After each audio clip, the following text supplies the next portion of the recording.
I am Anthony Hido. I am a researcher in economics at the CEPII. This is a French institution working on macroeconomics, but also on international economics. And today I am going to share this session.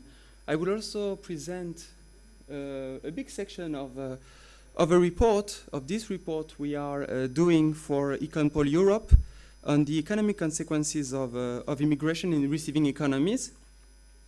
This report is a work in progress, so of course, after the whole discussion, all your comments or feedbacks would be more than welcome. So this report is co-authored with first Lionel Rago, who is an economist at CEPII and professor of economics at Paris 10, Hillel Rapoport, who is also economist at CEPII and professor of economics at the Paris School of Economics, and Andreas Steinmeier, who is a professor of economics at the University of Munich. And Andreas is here today. He's going to present another big section of the report, okay?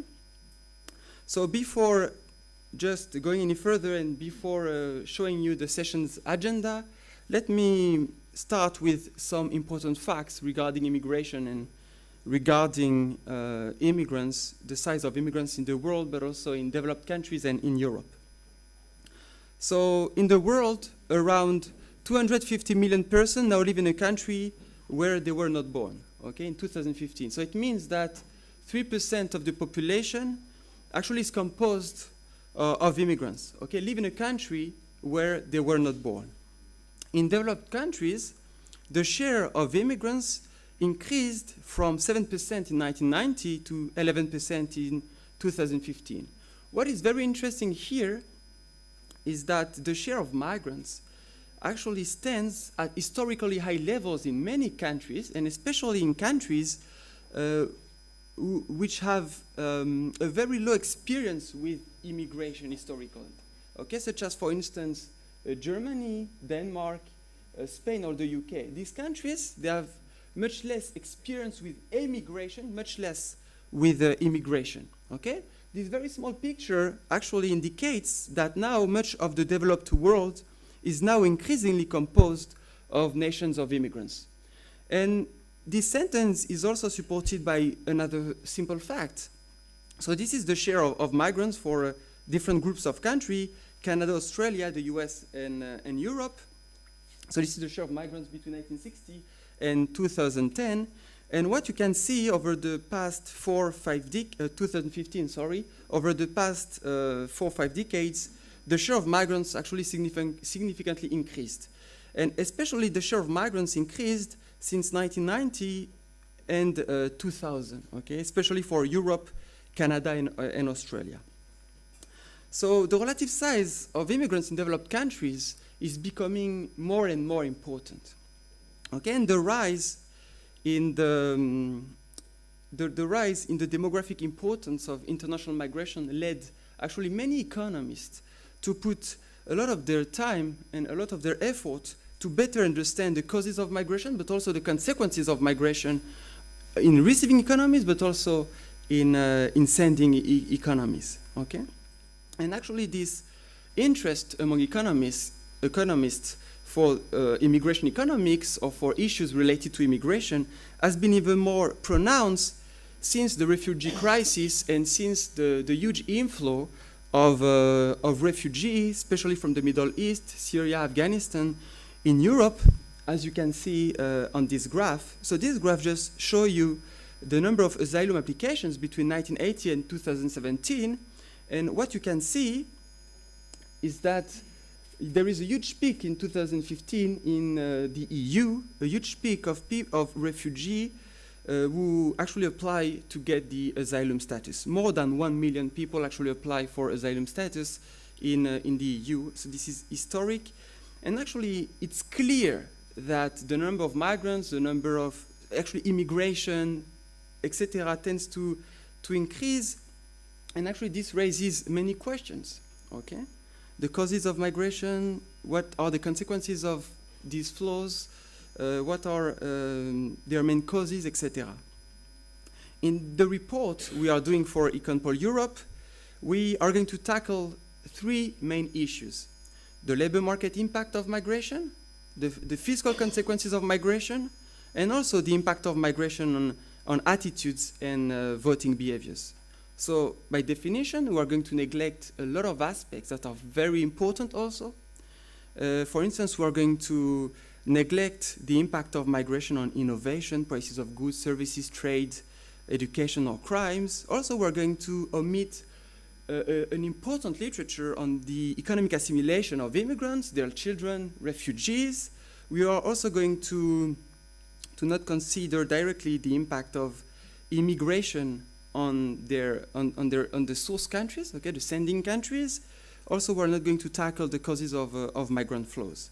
There are also some other works on the role played by demographic transition and fertility rates in Africa in shaping migration towards Europe or future migration towards Europe. We're not going to tackle this issue also in the policy report. However, we have the chance today to have Luigi Bonatti, who is going to give a talk during this session on this specific topic. Okay? So this is the agenda of the session. So I am going to talk about the labor market impact of migration, 20 minutes. Then Andreas is going to talk about the impact of migration on attitudes, preferences, and political outcomes, as you will see. Mehtap Akjuk from CEPS is going to discuss, so she is also an economist, and she's going to discuss our two main presentations, and she's going to provide general comments, etc. on this. Fourth, Luigi Bonatti then is going to present some of his work on Africa's fertility, demographic transition, and potential flows toward Europe, and their implication the implication of this in terms of migration policy. And finally, we hopefully will have some time. We will have time to open the session to the floor for questions. Okay. So the labor market impact of immigration. Let me say first that this is a very sensitive topic. This is there are many controversies behind that. So what we try to do in this report, really, this is our main objective, is to make some coherence across all the studies you can find on this issue. And we also try to make some coherence across all the estimates you can find on this issue. So what is the main question here? The main question is, what is the impact of immigration on the wages and employment of native workers? How the wages and employment of native workers tend to respond to a labor supply shock induced by immigration. Okay, this is the main question. The simplest view on this question actually consider that there is in an economy a fixed number of jobs. According to this view, sometimes called the Malthusian view, immigration necessarily increased competition in the market, and immigration, according to this specific view, will reduce wages and employment for the natives, okay, by definition. And if wages tend to be rigid downward, then immigration will increase the unemployment in the economy. Of course, this view is, in a sense, naive and too simple, actually, for at least three main reasons. First, the number of jobs in an economy is not fixed, okay? The truth is that the number of jobs in an economy actually is roughly proportional to the population in a country, okay? Why? Because people, they do not only work, they also consume, okay? They supply and they demand, and by demanding goods and services, they will create also some jobs, okay? So the number of jobs in an economy is not fixed. First, the second point is that the stock of capital, the number of firms, machines, buildings, etc., they are also not fixed, okay? And they will adjust to immigration and to the new economic conditions induced by immigration. So for instance, if there are more people in the country, the firms will have a huge incentive to increase their production capacity. And how they will do that? They will increase their stock of capital. They will invest in capital. Why in capital? Because capital is the complementary factor to labor. Okay, so if they want to produce more, they have to invest in capital or to change their production techniques. And actually, this adjustment will, of course, mitigate the potential negative impact immigration can have on the labor market. Okay? The third point is that immigrants and natives tend to differ in different aspects, in different ways. First, this is the first bullet point. Immigrants can be more skilled or less skilled than the natives. And this can have a huge implication in terms of how immigration will affect the wages of natives. For instance, imagine, for instance, if there are many, many people that come in a country and these people are very high-skilled individuals, very high-skilled migrants. What would be their impact on wages and employment? Because they could actually foster innovation, they could bring many ideas with them from their home countries, they could increase the frontier of knowledge in the receiving country. This could be a huge gain for the receiving country. So the skill composition of migrants will matter in determining the impact of migration on wages. So this is an important concern we have to keep in mind when discussing this question. The second point is that immigrants and natives will also differ in terms of their language abilities. It may be that they differ in terms of their language abilities, quantitative and relational skills. Okay? And because of that, actually they may perform different jobs, different tasks, even if they have the same level of education. Okay? So what does it imply? It implies that the real competition does not necessarily occur between immigrants and natives, but the real competition could occur within the immigrant population. Okay? What does it imply again? It implies that a labor supply shock induced by immigration does not have to affect the wages or employment of the native. However, this supply shock could reduce the employment opportunities of the previous wave of migrants because they are competing each other. Okay? Natives and migrants, they could not compete for the same types of jobs, and this has important implications, and this has to be taken into account also. Okay? In the economic jargon, I would say, we usually say that immigrants and natives are imperfect substitute in production, or even sometimes complement. Okay? So, of course, many studies have tried to account for these potential issues, these potential channels through which immigration can affect an economy. And let me show you 4 main results that try to use economic models, okay, theory, in order to simulate the impact of migration. So I show you here 4 main studies, 3 studies for European countries, 1 for the US. And here what I did is that I report on the right-hand side the wage changes in percentage, okay, due to immigration over the period considered here. So I show you the average impact here in bold. And also I disaggregate. So based on this study, okay, I take the figures in this study, and the idea is to then disaggregate the average impact across education groups. Okay? What you can see here is that on average, the impact of migration is almost 0, at least for France and Germany, is slightly positive for the US and Denmark, okay? And especially for Denmark and the US, because of this imperfect substitutability, immigrants, on average, over the period considered, has increased the wage of natives, okay? However, for these 2 studies, immigration has reduced the wages of previous waves of migrants on average, okay?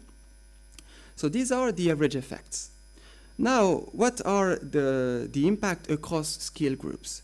So for Denmark, the impact is almost negligible, okay?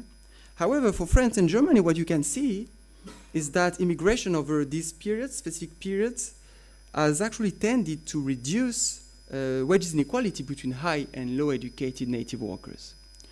Okay, why is that? Because actually immigration over this period for these 2 countries has actually disproportionately increased the number of high-skilled individuals. Okay, immigrants over this period was relatively more skilled than the native. And therefore, by changing the skill composition of the workforce, immigration will also affect relative wages. Okay, immigration will affect wages inequality, the wage structure in host countries. So what is interesting to see is that in the US, you can find some opposite effect. Because in the US, immigration are mostly low-skilled, okay? they will mostly increase wages inequality between high and low educated native. Because in the US, because the immigrants tend to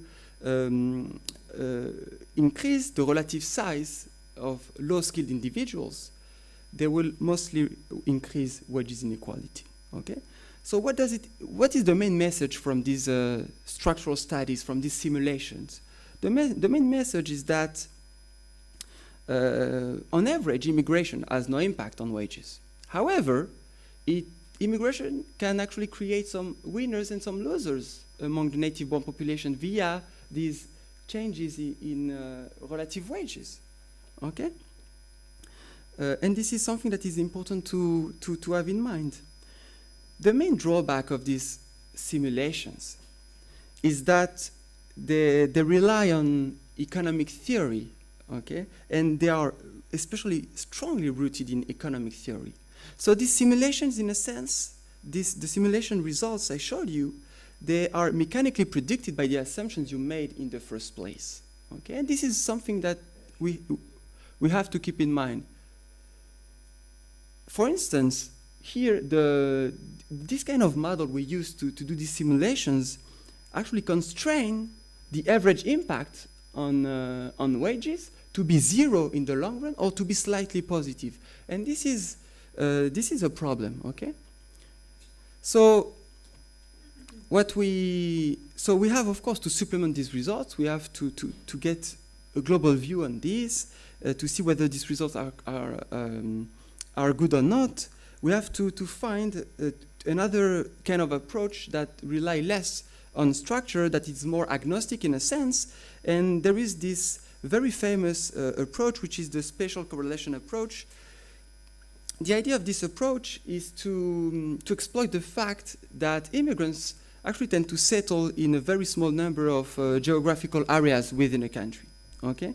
The idea of this approach then is to take a country, and for each region of this country or for each city of this country, you can compute the share of migrants, the wages and employment, okay, and correlate these two variables across all these areas. And then you can see whether in high immigration areas, wages and employment of native tend to be higher or lower than in low immigration areas, controlling for many characteristics that will make these areas comparable in terms of economic conditions. Okay? And the main results when you do this kind of inter-city comparisons, okay, or inter-regional comparison, is that, so here I report different studies for different countries again, and I show you the main results on the right-hand side. And what you can see is that usually when you do this comparison across localities, geographical areas, city regions, etc., you tend to find that on average, immigration has almost no impact on wages, on the wages of native, and some actually studies tend to find a slight positive impact actually, okay? So again, this is consistent with the previous structural estimation. The fact that on average, it seems that immigration does not affect the wages and employment of natives. Of course, this approach faces also some limitation, as all the approach you can have in the literature. It faces the main limitation that immigrants within a country, they are not randomly distributed across local labor market. They are going to choose where to live. And especially they can settle, they can choose their location based on the employment opportunities in that location. And especially it is fully rational for immigrants to choose the locations, the city where the economic opportunities are the best, are the highest, okay? And because of this choice actually can create a spurious positive correlation between actually wages and the immigrant share, okay? And what does it imply? This implies that the fact that immigrants can live in cities where the economic conditions are the best actually can tell you that these estimates on the right-hand side does not necessarily imply that immigration has no impact on wages. It could simply reflect the fact that immigrants tend to settle in cities, in regions where the economy, where wages and employment actually grow the most, okay, is the highest. So, and it is very hard to tackle this issue, actually. A way to tackle this issue is to use what we call in economics and in other fields, natural experiments. Okay? The idea here is to exploit a massive, rapid, and unexpected migration episode, which is mostly driven by political factors. Okay, so the idea is to use a specific migration episode that will be uncorrelated, independent from the economic conditions in the receiving economies, so that you can identify here, in that case, a causal impact. The causal impact immigration can have on wages and employment. Okay. The main advantage here is that political migrants often base their location decisions on non-economic factors. And this will reduce the bias I mentioned before, arising from the fact that immigrants prefer to settle in high-wage places. Okay? There is a very famous example of that in Europe, that occurred in Europe, and I hope I will be clearer after this example. So this is the large influx of repatriates from Algeria to France after the end of the Algerian Independence War in 1962. So after being a French colony for more than 100 years, Algeria became an independent country in 1962. Okay, after secret negotiations between the French government and the provisional government of Algeria, actually, so the Accord of Evian, the agreements of Evian was signed, and they actually acted the end of the Algerian Independence War, but also the independence of Algeria that occurred in July. After this agreement was signed, actually, 600,000 people quickly decided to move from Algeria to France. And in the simple summer of 1962, and between 1962 and 1968, more than 1 million repatriates actually, they fled Algeria to come to France, okay? And they mostly choose the south of France to reside. Why? Because the south of France is, of course, very close to the port of Alger and to Algeria in terms of geographic distance, but also very close in terms of climatic distance. You know, the climatic conditions is very close in the south of France to Algeria. So many of these repatriates actually choose to live in the south of France, and then you can use actually this natural experiment in order to identify the causal impact of this influx of repatriates in France, and especially in the south of France, by comparing wages and employment in the south of France, the evolution of wages and employment in the south of France after and before the shock, to what happened in the north, okay, something like that. You can do this, and the first study that did that is the very influential study by Jennifer Hunt here. Okay. And what does she find? She tends to find that this influx of repatriates actually decreased between 1962 and 1968 French wages, and also this influx of repatriates actually tend to increase the unemployment rate in the economy. So it decreases the employment opportunities of non-repatriates. And there are also some other natural experiments that have been exploited in European countries. This is, for instance, the case for these very well-known also studies by Angrist and Kugler. They exploit actually the massive inflow of refugees from the collapse of Yugoslavia between 1991 and 1992.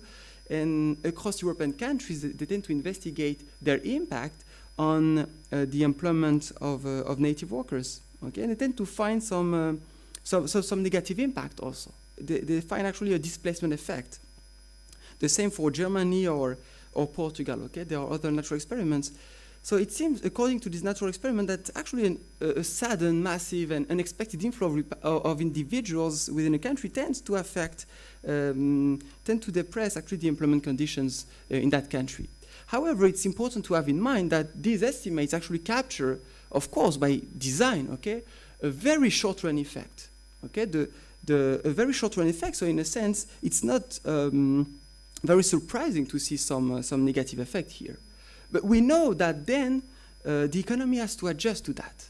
Okay, and we know that after some adjustment, wages should recover. So in order to investigate the dynamics of the wage impact of migration and how the impact of migration can change over time, I actually tried to revisit I revisited recently the impact of the repatriates from Algeria in France, and I tried to extend the window of analysis, not only focusing on 1962, 1968, but also extended this analysis by analyzing how wages has changed between 1962 and 1976 in response to this inflow.